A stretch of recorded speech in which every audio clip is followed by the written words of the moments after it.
our program, focusing on that prevention rather than intervention, because youth are constantly changing, constantly learning. Mic check, 1 2 1 2. What's going on? Welcome into another episode of the KZ Community Beat. Says I, Ross Martinez, your host. Alongside the hot seat this week is Jami Truelove, a fancy last name and a fancy title. President and CEO of Big Brothers and Big Sisters here in Peoria. Hi, Jami. What's going on? Oh, not much. Thanks for having me. I know. Too much energy? Too much energy? No, we're good. This is good. We need that this morning. Yep. We pre-record these episodes whenever we have an opportunity, and we decide to do Monday morning. What better time than Monday morning? Jami, are you a local to Peoria? I was born and raised around the Galesburg area, so pretty close, 45 minutes away. But I've been in Peoria for about 15 years. 15. How many years of those spent with Big Brothers, Big Sisters? 13.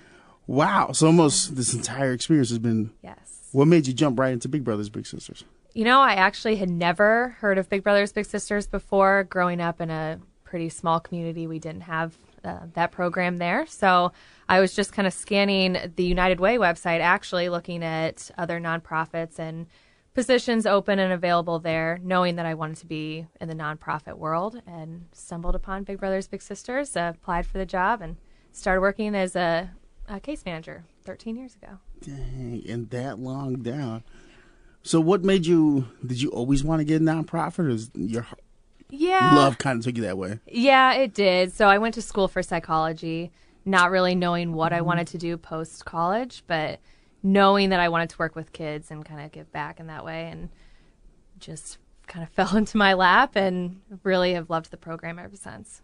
So what about kids make you want to give? Because I have a passion to help children. Yeah, it's just the potential there with the youth in our community, and just needing that support from adults and people that care to really help them reach their full potential. So just always been drawn to being in that kind of role of being able to help our youth. And Peoria has a huge need for the program, so just always been, passionate about getting more volunteers and about helping the kids and serving as a big sister myself. Yeah, I just became a big with T. Yes. Amazing little mans. Yes. We got into a yo mama joke off the first day I met him. And ever since then, we've been brothers. That's a fantastic start. That's what we matched based on similar likes and interests. So definitely did that with your match, I would say, finding a little that would, mesh well with you. And you've already exposed him to a lot of cool things, and with your career and with the Peoria community in general. So that's awesome to hear. How many kids do you guys service down at Big Brothers Big Sisters? We typically are about over 400 kids. 400 kids. We're down a little bit because, working through a pandemic and rebuilding, but this year we should be serving over 300 kids in our program. So we have a wait list still of 70 kids right now, so always looking for volunteers. So what do you look for when you look for volunteers to be big as in Big Brothers Big Sisters? Anybody that wants to serve as a volunteer. Like I said, we match based on similar likes and interests. So there isn't really like a cookie cutter volunteer, just someone who has a little bit of time 2 to 4 times a month for at least a year and wants to spend time with a child and kind of help develop them and help them experience new things in the community. Nice. So there's really nothing. We have volunteers that are 18 years old, and I think our oldest volunteer is in her 80s. So we have all kinds of volunteers. All wide range of individuals helping out. Yep. What are some beautiful things you've witnessed since being a part of it? 15 years, 13 years? 13 years, yeah. 13 years, you haven't seen a lot. A lot. So watched a lot of kids grow up. Some of the kids that I first met in the program when I started working there are in their mid-20s and have kids of their own career. So it's been a lot of watching kids grow up and see, what they can do with after graduating from high school, whether it's going to college or trade school or getting a job post-graduation, but just seeing that success for those littles in our program. And we have, currently on our board, we have a former little when he was a child. Oh, really? Yeah. So who's this? His name is Jim Hubler. He's a fantastic board member, big brother, and he was a little in the program. He has an incredible story. So we've got a lot of awesome stories like that to show the success of the program. Isn't it amazing just to see the growth of it? I mean, Yes. being able to be in it for 13 years. Yeah. How was it initially when you first got involved here with the organization? It was, there was some learning curve for me, I think, when I first started, and really just learning the community.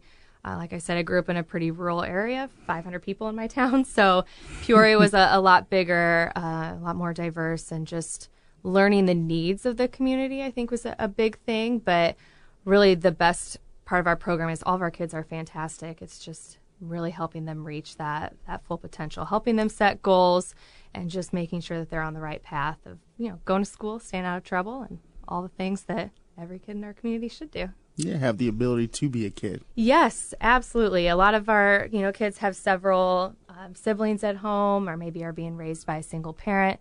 So this program really gives them the opportunity to get out of their house and just, be a kid, get to experience things that kids their age should experience, and have that kind of one-on-one attention with an adult. So you said you had to learn what the community, the needs of the community. So can you speak a little bit more upon that? Like, what are the needs of the Peorian children that you're seeing? There's a high level of poverty in our community, especially with the kids in our program. We're seeing, upwards of 80% of our kids in our program that are experiencing poverty. So kind of learning more about that and just the cycle of poverty, and hoping to break that so that they aren't also just staying in the same, area that they were born and raised in. Just, you don't know what you don't know. So we want to get our kids out there and exposed to different things, and making sure that they know all the possibilities for them once they graduate from high school. Well, yeah, I mean, being a part of the organization for 13 years, you're able to see, as you said, success stories of individuals becoming big themselves, or raising families and getting diplomas, or getting really good jobs. Like, how does that impact you mentally, being able to see the growth of the organization throughout these years? It's been really rewarding. When I first started, we were serving under 100 kids annually. So we've grown quite a bit. We had a staff then of probably, I think, 4 people. So now full-time staff, or full staff, we would have 10 people. So it's been a big, growth for us until the pandemic hit, and then kind of rebuilding from there. But it's just great to see all the kids that we're, helping in the community, and being able to really make an impact on Peoria. And Big Brothers Big Sisters is nationwide. We're not just in Peoria here. We also serve Fulton and Knox counties as well. And Chicago chapter. Yeah, I was a part of it for a little bit. Yep, there's 230 Big Brothers Big Sisters agencies nationwide, and there's 7 different agencies in the state of Illinois. So 7 different within Illinois. Yep.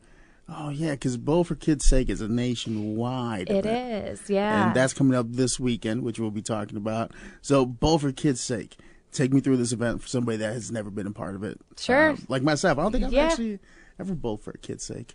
I bowl for my own sake. Well, Bowl for Kids' Sake is our biggest fundraiser, and a lot of other Big Brothers Big Sisters agencies' biggest fundraiser of the year. So it's all focused on peer fundraising. So you would set up your own bowling page and share your story about your match in the program, or what Big Brothers Big Sisters means to you, and then ask your friends for donations. You can also donate yourself, but we ask that every bowler raise or donate $100, and then they can come out and bowl and celebrate with their friends. So we have a lot of our bigs and littles that come out. All of our littles get to come out and participate for free, thanks to all of our sponsors for the event. So it's a lot of fun. Pizza, bowling, door prizes. We've got a great DJ, and I've heard DJ McFly. Yep. I wonder from where.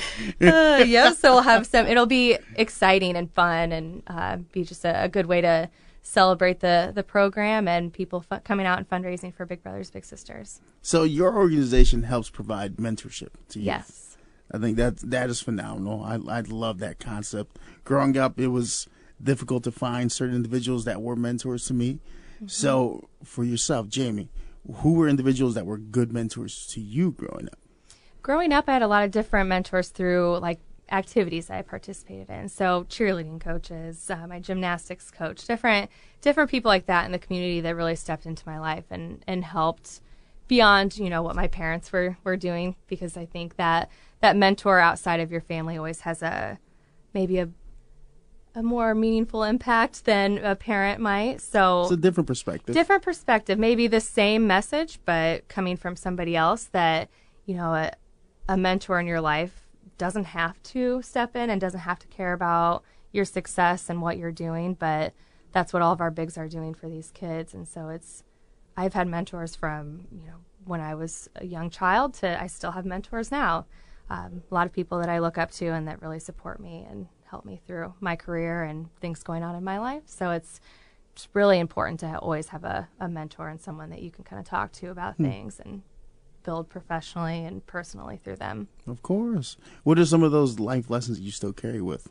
Because I know for me, like any day above ground, it's a lesson I was told early on. I still carry that with me. Yeah, it's just learning from them just to, you know, be polite and respectful and just caring to other people. I think that's the biggest thing is just, you know, what kind of treasures I have of making sure that other people can kind of feel that. So if I'm an empathetic person, then I'm there and I'm always listening to my friends or supporting people. I think that's the biggest takeaway is just share what you're good at with people around you. So what keeps you going throughout everything? Because I know we talk about the good, but there has to be some yin and yang to it. Yes. There's some bad to the 13 years. Yeah. How do you push through that? Yeah, there is. I think especially internally with our staff, there's a lot of things that we'll go through, a lot of stories that we'll hear that are hard to hear, hard to process, just supporting each other internally. So the staff is really incredible about sharing the positives so that if someone's having more of a down day, then going and talking to their coworker about something good that happened on, you know, in their day and their caseload and just trying to focus on that positive. If we're hearing these negative stories, then what are we doing to be the best that we can and support this family that might be going through something traumatic? So you spoke about psychology, right? Yes. That's what you got into. So take me through the psychology of a child as they're developing. Like, something I'm not really that knowledgeable about, but you always hear all the time that the kid's mind is a molding. You can mold it very easily. Oh, yeah. And their experiences are making a huge, lasting, lifelong impression on them. So our program, you know, focusing on that prevention rather than the intervention because youth are constantly changing, constantly learning.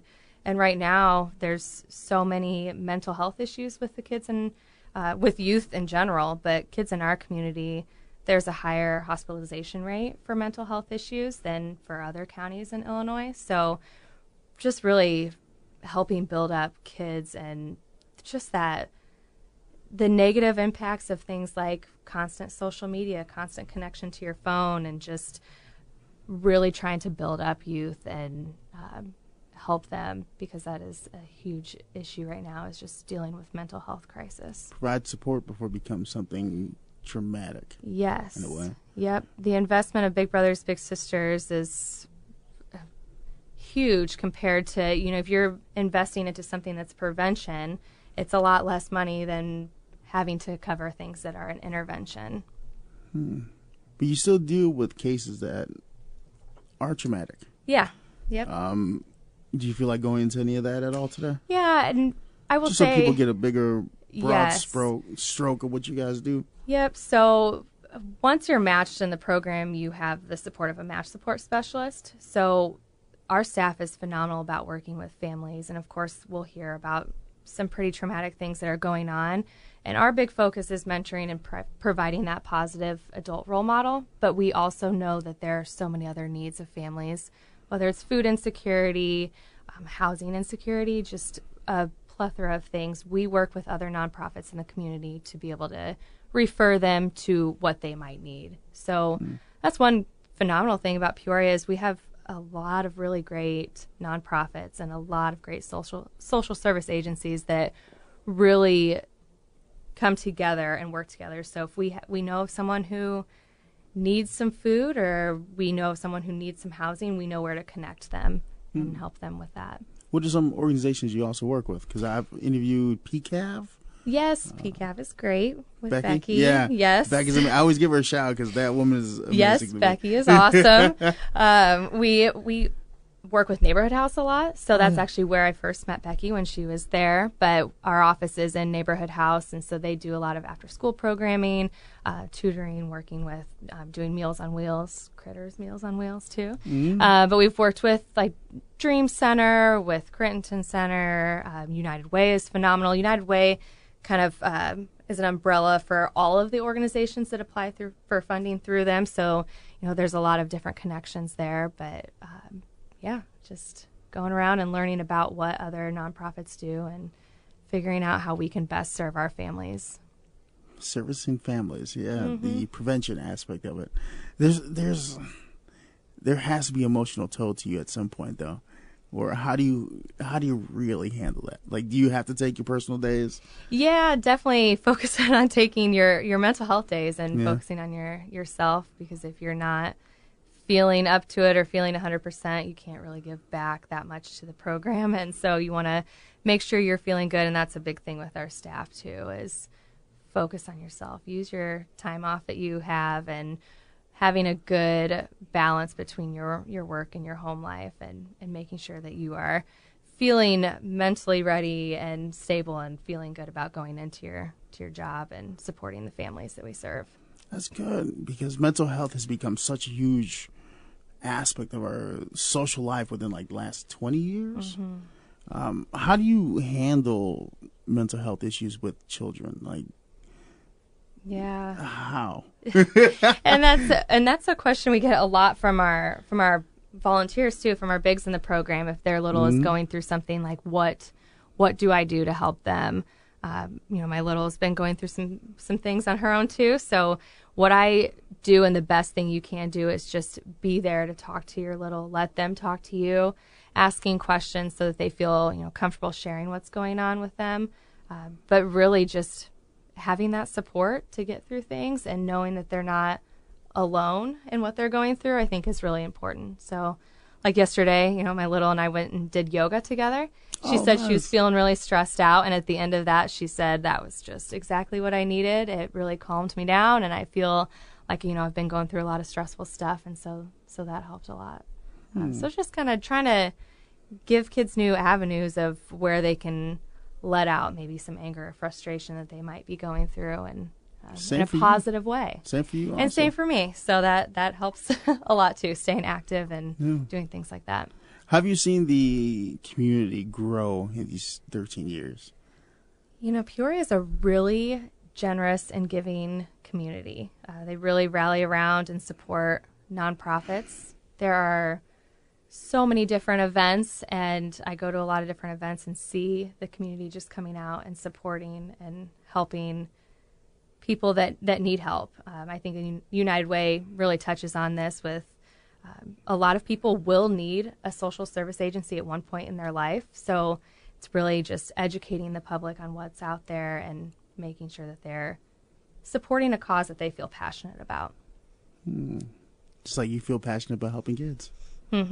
Absolutely. That's amazing. What other things do you provide at Big Brothers Big Sister for the community? So we do like monthly match activities, so trying to do different things for our kids to come out to. But as far as other, support for our families, we'll do a couple times a year of having activities that they can come to as well, like a Thanksgiving dinner, summer picnic that we do, just to keep everyone, coming out and just kind of talking and hanging out together is a good way to build that community. We also just started a parent engagement group, so having a few of our parents that are coming in and working together to better our program. So getting that perspective of what can we do to better Big Brothers Big Sisters locally, and what do the families really need. We think we know when we hear from them from doing match support and doing their interview process, but this parent engagement group has been great of coming in and really sharing what their experience has been with the program and making sure that we're doing the best that we can. So what type of experiences have they been sharing? What have they been sharing with us? Just a lot of it's been pretty positive, but there's always the issue with needing more volunteers. So parents will share that maybe one of their kids has been matched, but another is still on the wait list. Especially for little brothers, we see an average wait time of over a year. So really? It is a bit tough to explain that to a child, why they're still waiting to be matched when maybe a sibling is. So that's always a focus, and I think the parents are coming in trying to help us be able to share, like, craft that message a little bit better to the kids that are on our wait list and waiting to be matched with a volunteer. Because, like, to a kid, it's, why does anybody want to pick me? Yeah, they're just sitting there like, why have I not been matched yet? And whereas it's truly, we have 70 kids on the wait list and 60 are boys. So it's just trying to find more big brothers, and we're getting a lot more big sisters that are applying to volunteer. So it's kind of that off balance that we really have to try to manage. So why do you think that is? Oh, well, why do you think that is as a male? But we just typically see women are quicker to get involved. We have about 60% of our matches are big sisters and little sisters. So they're just they hear about the program, maybe it's something that they feel compelled to do, and they just do it. Whereas maybe our big brothers are hearing about it several times and then kind of need maybe somebody in their life that has been involved to give them that nudge to do it, to sign up and understand that the commitment is not near as much as they might think it is. But yeah, we do a lot of trying to intentionally recruit men, and how can we get out there and share what being a big brother is all about. Because I tell you, I have an amazing father. Like, my pops is awesome. So I've always said if I could be half the father he is, I'd be blessed. So I haven't had that opportunity yet. And so I've gotten involved with Big Brother, Big Sister, and it's cool. Like, I'll take T out. Took him to see Ant-Man, and he said his favorite restaurant, Steak and Shake. I was like, all right, let's go get Steak and Shake.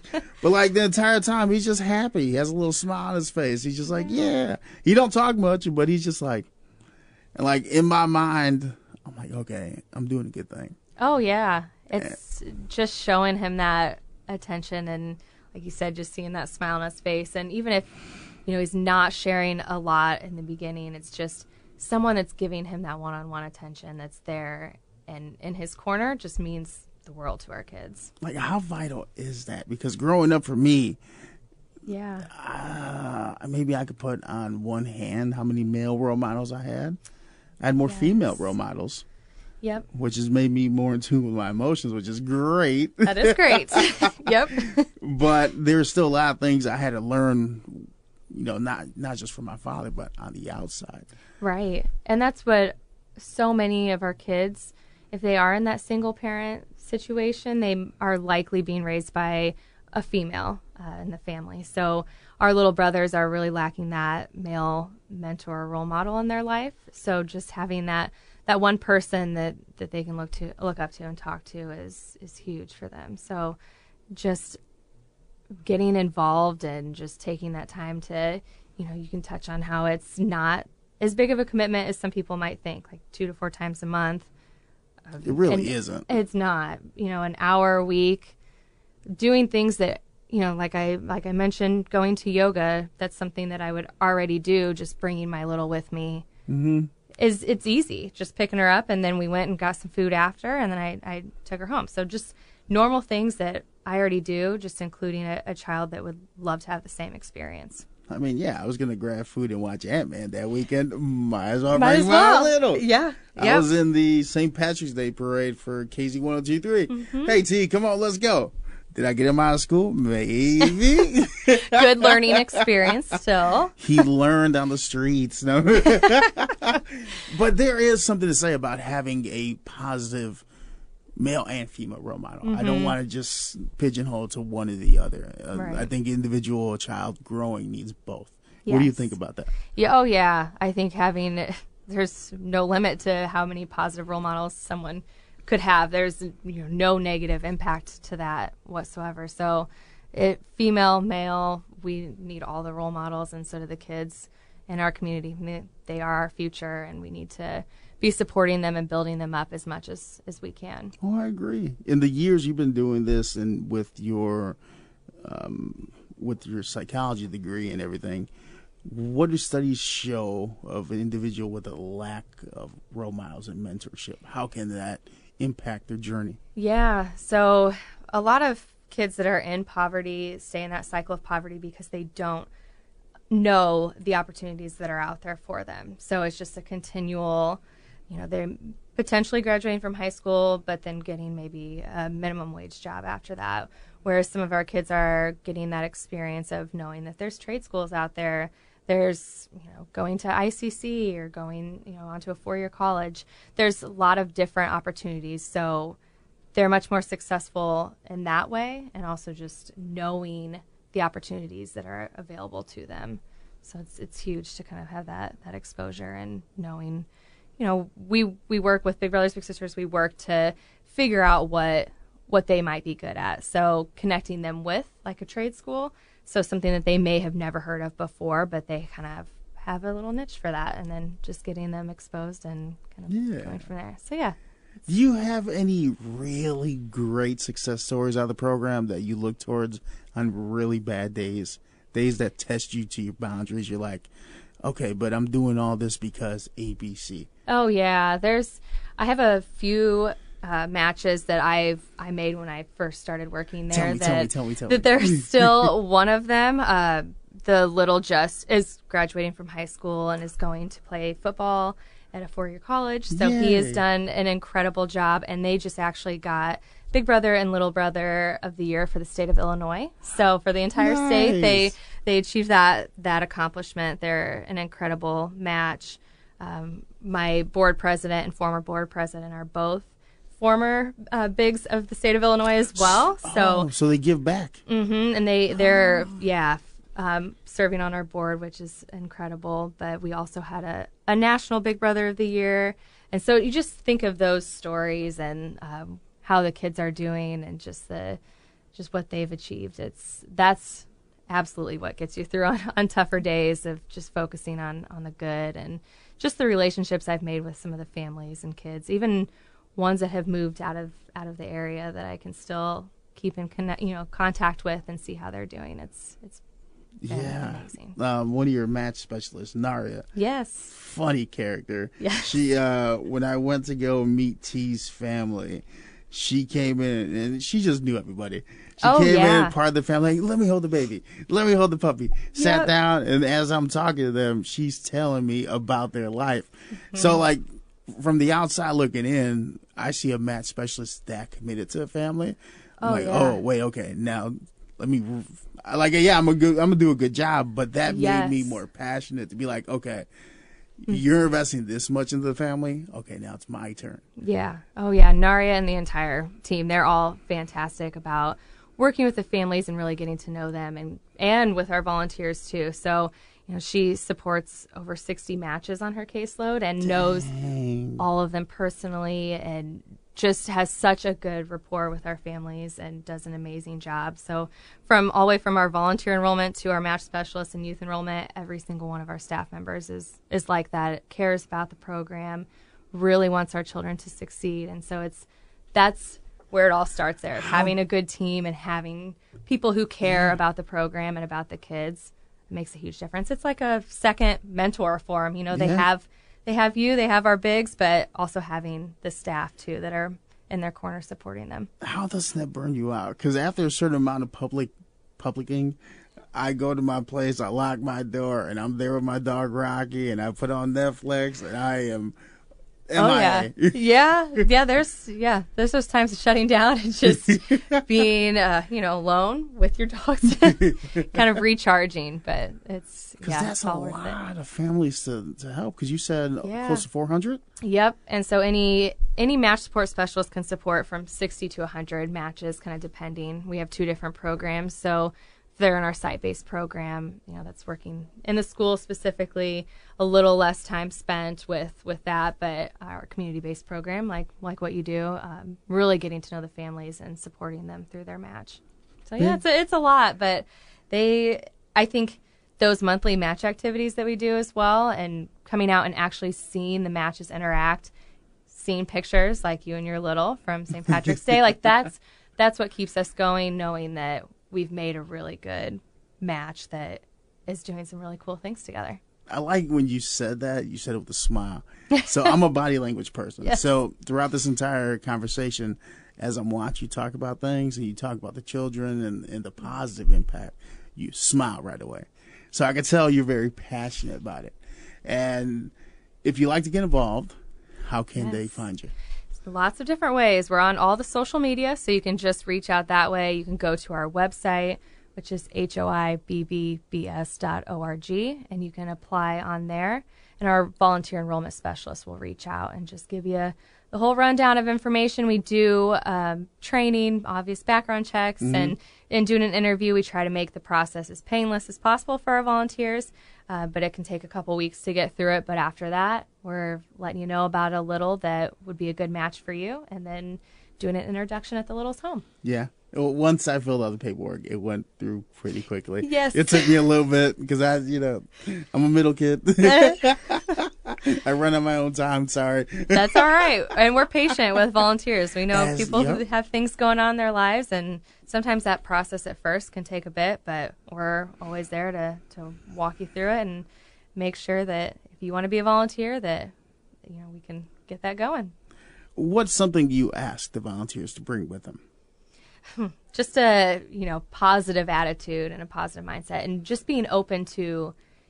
We have so many different families and so many different kids that go through a lot of different things that maybe you don't have any experience with, or maybe it doesn't seem like the norm for you, and just kind of being open-minded about that and just really focusing on being there to support the child.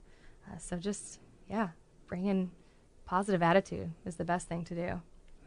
All right, let me ask you one last personal question.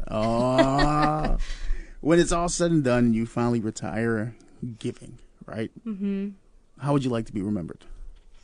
Just somebody that really helps build up the youth in our community. And then on the flip side of that, also being someone that built up the staff, because they're really, I can come out and talk about the program all I want. And I've been in that case manager role of really supporting the families. And those are the people that need the attention and the spotlight on them, because they're the ones doing the incredible work. So I just want to be kind of that person that has really boosted the team and the kids and making that kind of lasting impact. All right. Let's give the team their due. Let's spotlight some of your team members before we head out. Yeah. Because I feel like everybody needs a spotlight. Oh my gosh, yes. You mentioned Naria. Yes, Naria. She's incredible with our match support. We have Becca, who works in our schools and does the match support for our site-based program. Alex, who's incredible with our volunteer enrollment, helps people walk through the process. Yep, she helped me out. Yep, she's fantastic. And then we've got Hannah, who's our program director. So she kind of oversees all the program operations. She does a phenomenal job with that and helping also build the team. And then we have Melanie, who kind of does all of our quality stuff and all of our design work. She's been my longest coworker that I've had with the agency, so she's been phenomenal. Started as an intern, did case management, program director, and now doing the role that she's in. So she's been phenomenal. And then my grants and kind of development manager, Sydney, who doesn't live around here anymore, but still stays on our staff and does a fantastic job. So we've got a great team. And then I have our satellite office in Fulton County that is run by Kara, who actually started the program in Fulton County and has been continuing with it for quite a while. So she's amazing too. So we've got an awesome team. You have a nice little family. Yes, yeah, we do. We sure do. We're really close-knit, good group that really supports each other, and it's amazing. Biggest quality you guys have as a family? Oh gosh, I don't know if I can pick just one. It's just. There's a lot of humor in our office. I could tell, yeah. I'm sure you've seen that just in your interactions thus far, like when you came to our Big Fur Day activity. Yeah, so I can really tell. Yeah, we find a lot of humor and joy in what we do and supporting each other. So it's a good, happy group of people. You gotta laugh a little bit. Yeah. It's too much craziness in this world. Oh, absolutely. Yeah, wouldn't survive if you don't have a little humor in your day-to-day. And that's how we're going to end it. All right. It's been another episode of the KZ Community Beat. I'm Ross Martinez, your host. Jami Truelove, Thank you so much. I appreciate you. President and CEO of Big Brothers Big Sisters. This weekend we have Both for Kids' Sake. Yes. April 1st and 2nd. Yep. For more information, you can go to our website, kz1023.com. All right. Now go say hi to your mom for me. Tell her I miss her. And go check out all the other episodes. All right. Bye.